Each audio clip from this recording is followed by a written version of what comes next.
తెల్లారిపోయింది. గడువు ఇవాళ లాస్ట్. రేపట్లోగా డబ్బు ఎలా సంపాదించాలి? ఎలా? ఆ మంగమ్మ గారి దాడి నుంచి ఎలా తప్పుకోవాలి?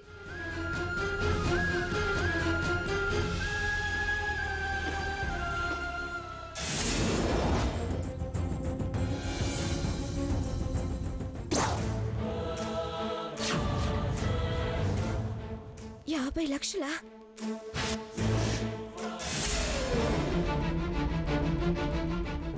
ప్రాణాపాయ స్థితిలో ప్రముఖ పారిశ్రామికవేత్త. కిడ్నీ దాత కోసం ఎదురు చూపులు.